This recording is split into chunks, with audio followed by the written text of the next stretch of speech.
A terrific new documentary is releasing in cinemas this month, a film called Ablaze.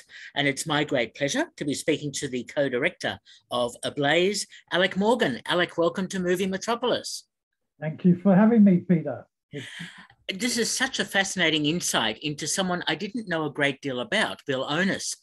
Tell me how you and Tiriki Onus were able to work together to make this documentary. Well, I personally had known about Bill Onus for a number of years. When I was making a documentary on the stolen generations quite a few years ago called Lousy Little Sixpence, I was working with his relatives who were part of the stolen generation who were taken away.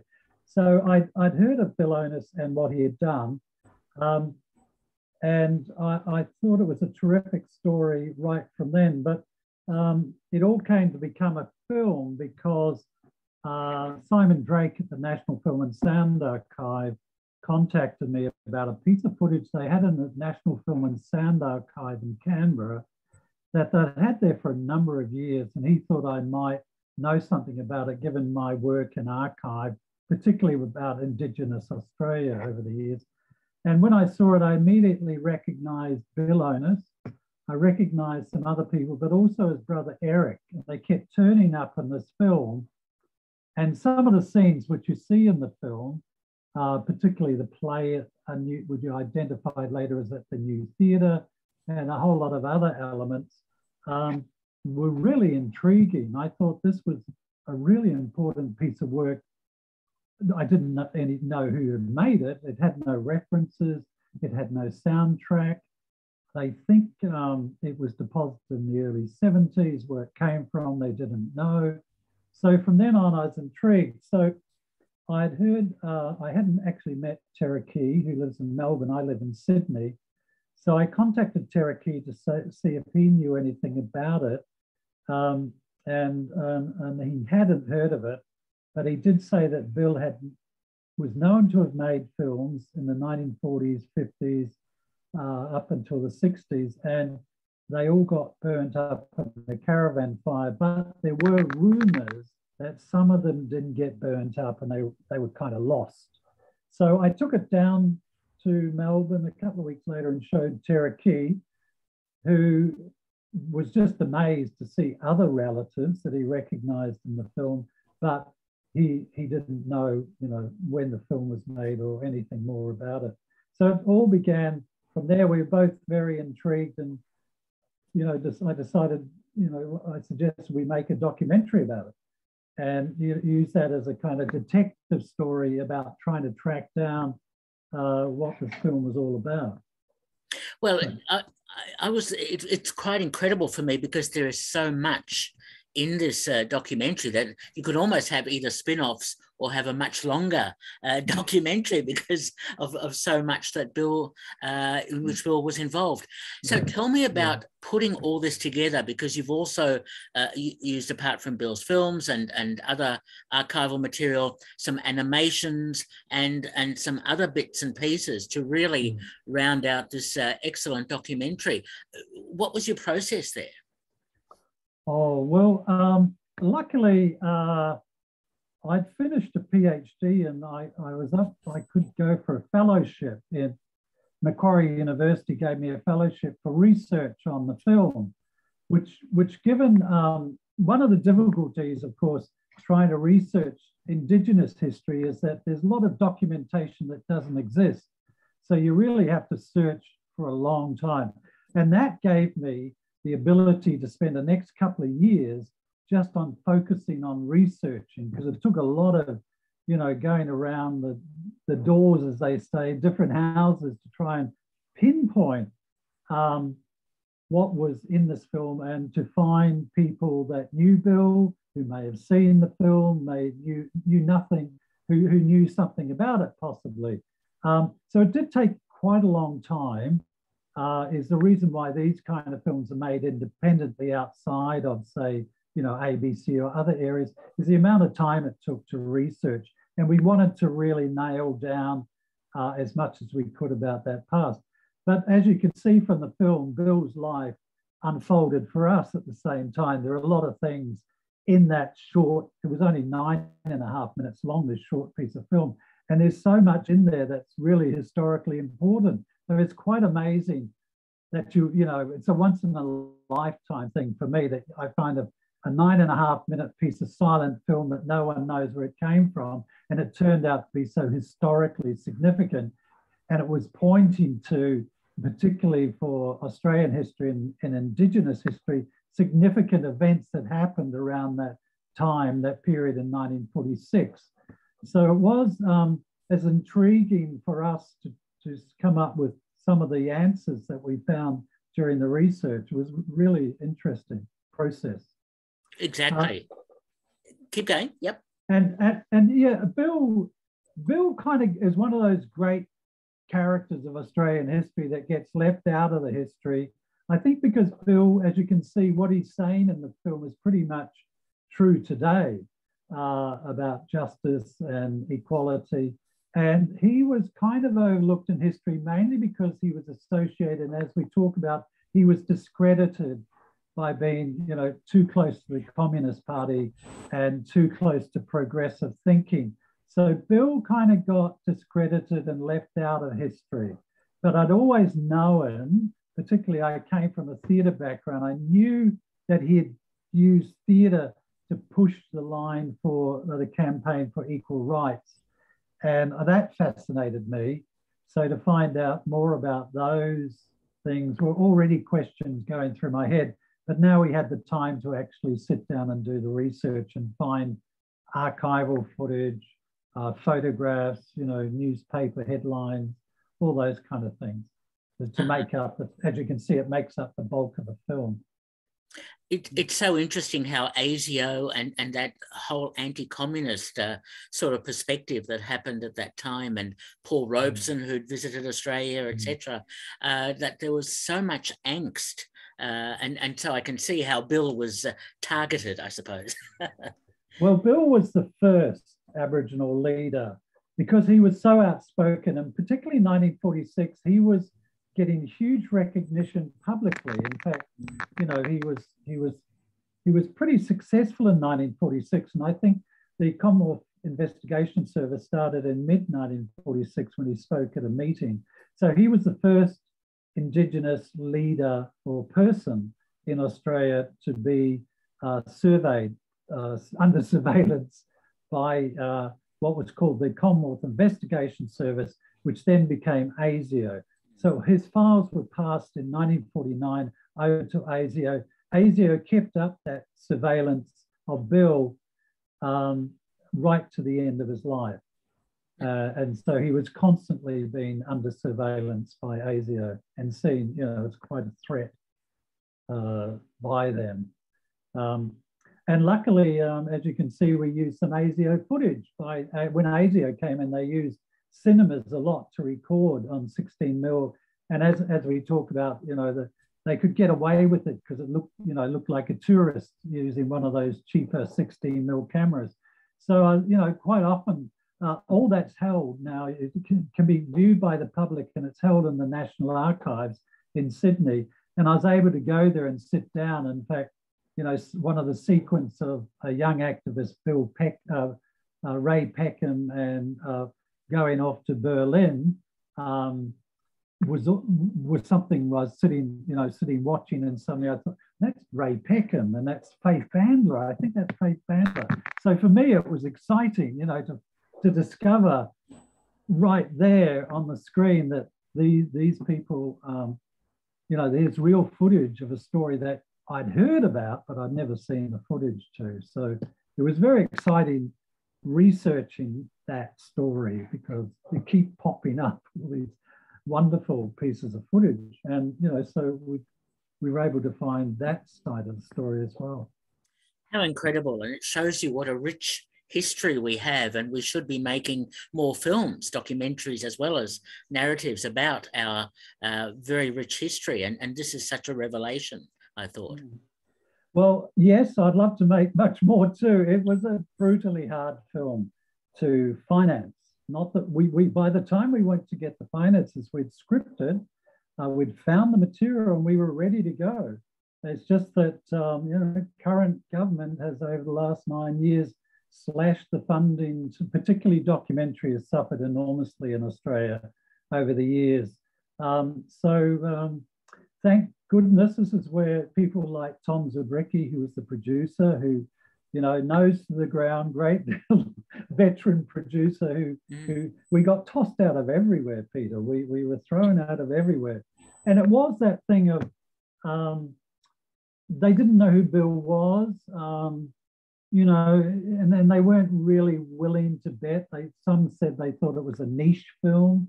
But so the first sort of breakthrough came from Victoria because it's quite a Melbourne film, as you can see. And so Umbrella Entertainment, who actually is doing the cinema release, came in early because they read the script and loved the story. And thank goodness for Umbrella Entertainment, because there's giving that back into a documentary, which usually they don't take on early, said to others, and then we went to Film Victoria, who also loved it. So it was really Melbourne where we started getting the money for the film. And once that started to roll, we kept then being able to break through. But yeah, for a time there, we were wondering how we were going to make it. Tom was trying to figure out ways we could just get it finished because we had all the material. Trying crowdfunding, which I don't want to really go down that experience again. It's so difficult nowadays with crowdfunding. But yeah, that was the tough side of it. The rest of it was sheer enjoyment of, being with Jack Charles and all those other elders who had been with Bill, talking about Fitzroy. All those things were wonderful to be present as much as on the screen as sitting there and hearing their stories. So, and again, these films are not made by individuals, they're made by the support of individuals. And we had a great team of people who really believed in the film. And during those tough times, we just tried to do anything they could to keep the momentum going, to get it finished. Well, congratulations on that. What an incredible story in itself about getting a film made like this, which is such an important one. And so kudos to you and Tiriki and everyone. Well, Tiriki and I always had, you'd think, well, what would Bill do? Because, Bill, as you can see from the film, Bill's life story is never give up, never say die. I mean, he and other fighters, and they're a great generation. I've been so privileged to actually, although I never met Bill, he passed away in 1968, but I was with his contemporaries like Faith Bandler. I knew Auntie Margaret Tucker, Auntie Geraldine Briggs, of course, elders down there in Victoria. I actually got to meet those people and spend time with them. It was a great privilege, but it was only a handful of those people with no money who were able to use support from the press to get their word out. And Bill's just an example of many others who spent their whole life dedicated to fighting for justice and equality. So he was inspiring. We'd always say, well, what would Bill do? I like that. That could have been the title, Ablaze. Yeah, what would Bill do? What would Bill do? I like it. Now, tell me, Alec, about the editing process, because then with all of this terrific amount of footage, with the animation that we see in the film, which is so beautifully integrated, etc., how easy was it to edit it down to this 81-minute documentary? Well, first of all, we had, a great editor, Tony Stevens, who again is in Melbourne, and I've worked with Tony over 30 years. Tony's a fabulous editor. We had a tiny, we didn't have much money. We had the tiny office in Brunswick. So down the road from where some of the gangland shootings took place. So we were stuck in this little room, but we realized at one point that we had so much material, and we were meant to go on to the Melbourne Film Festival in 2020. And we were just wondering how, this has overwhelmed both of us, I think, the massive amount of material. I mean, it's unfortunate, COVID, but for us, it was a lucky break. because it gave us extra months, you know, of not, Melbourne Film Festival said, we're not going to go ahead this year, you can come next year. So it gave us more time to actually, you know, I went home and we sat down and did paper edits. We didn't have much money, but we went through the whole thing very thoroughly. It gave us another 6 months to go through it thoroughly. And so when Tony came back again to actually physically edit, you know, we'd worked a lot out on paper to get the film finished. So, you know, that got us completed before the next Melbourne Film Festival. But I mean, Tony's a fantastic editor, and you need someone very experienced like that and very skillful to actually handle this kind of massive material that we had. It's fabulous, fabulous. I mean, totally, you know, enthusiastic all the time, Tony. When we would have serious doubts about ever finishing it. Yeah, so all credit to Tony Stevens' editing, and also to you know, Murray van der Veer, who did a lot of the motion graphics and, you know, some of the animations, was doing material, you know, really on a low budget. So yeah, I mean, all those credit to those people we don't see in the film world who work behind the scenes. You know, Darius family and the group down there who did the colorizing, did a fabulous job with all that digital material. Simon Drake, the National Film and Sound Archive, who got all that material on, you know, 2K and 4K in the end, you know, to make it look really beautiful for a cinema release. All those kind of people were working when we would have to be laid off as well. So things were, we had that extra time to keep going and get it made. Well, well done on that. And it's great to see the film is being released in cinemas this month. And I think that's fantastic because that's the best place to see the film, I think. Oh, yeah. You know, you have your doubts, but when we finished colorizing, and the first time we saw it on the big screen was after the sound mix and the colorizing, and you just thought, oh, this looks fantastic. Everybody was, you know, really happy with how it looked. So, yeah, so glad. And again, credit to Umbrella Entertainment, who've really put a lot of work into getting their cinema contacts to come on board, getting the film onto the big screen.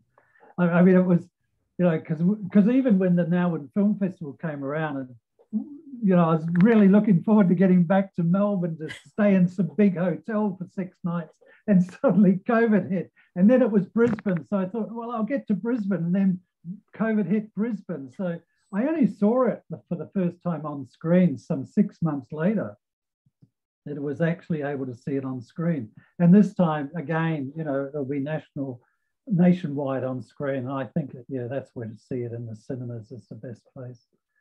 Terrific. And Ablaze in cinemas, what a terrific experience. 2 very quick things I want to ask you, Alec. Mm-hmm. First of all, are you working on another project at the moment? Yes, I am. I can't say too much about it. I'm always a bit like that people steal my ideas. But it's about race impersonators. It's a kind of, again, a history, Australian history, about something, again, unknown, pretty much unknown, but I've been working on that. Well, the beauty was, you know, usually when there's no COVID, you often go off to different film festivals. This time I was at home, so I just thought, well, I'll just get on to the next film, you know. So yeah, I'm developing that one at the moment, and COVID allowed me to sort of develop to a point where we're going for funding soon on that one. But that's a terrific. I think it's getting some good responses. It's about race under the White Australia policy and race in Australia, and about through the eyes of performers and performance in Australia. So yeah, that's coming up. Sounds very interesting. And last thing I was going to ask you or mention, I'm glad you mentioned Lousy Little Sixpence, which of course was such a great documentary, but I would love to see Hunt Angels, which you did such a great job on, either re-released or something happen with that, because it's a film that more people should see. I know. Yeah, I kind of wish Umbrella had, you know, Hunt Angels. It did get a good distribution. I mean, Sue Maslin, you know, the producer, you know, can move mountains, but we couldn't really move that film as we tried to. Yeah, it was, that was fabulous. I mean, we worked in Melbourne, and Tony Stevens edited that one as well. But Sue's wonderful. Sue's the executive producer on this film as well. And she's great. I mean, fabulous person. We had a great time with that film as well. But yeah, thank you for that. I mean, it was a really special, you know, as you can see, I kind of go with these stories that no one knows about, and then have a difficult time, you know, you know, trying to convince people that it's true, or that, you know, there's a real story here, which is one of the problems when you do something, you know, that no one's heard of. But yeah, I love that film, and thank you very much for your feedback on it. That was quite special, the making of that. It's a terrific film, and I work with the Friends of the NFSA, and we want to have a screening or do something with it. So, please, yes, please contact Sue. I'm sure Sue Maslin, you know, she'd love it, and I would love it too. Yeah, it was terrific working with Sue, and yes. the shoot was particularly great, and again, you know, all using actual still images as background, and you know, but yeah, that was a great discovery. The story of Ruth Kaffner, that used to make me laugh yes. when we discovered a lot of the stories of Ruth Kaffner. Yeah, so I'd be all up for another screening of okay. See what can happen. And certainly I recommend audiences go and see Ablaze in cinemas across Melbourne, certainly, and in Australia. And we've been speaking to the co-director of Ablaze, Alec Morgan. Alec, thank you so much for talking with me. Oh, Peter, it's been a pleasure to meet you, and wonderful. And if you see Sue, give her my best. I will. Well, you can buy the DVD off Sue at Film Art Media, I think. Art Doco, Film Art Media might be the new title. But yeah, she's selling it online and DVD, I think. Okay. Yeah. You've been involved in so many interesting films. Alec, thanks so much for talking with me. Pleasure, Peter. Have a good time. All the best. Bye-bye. Thanks. Bye. Thanks, guys. Thanks, Peter. Appreciate it. Bye. Yeah. Thanks, Peter.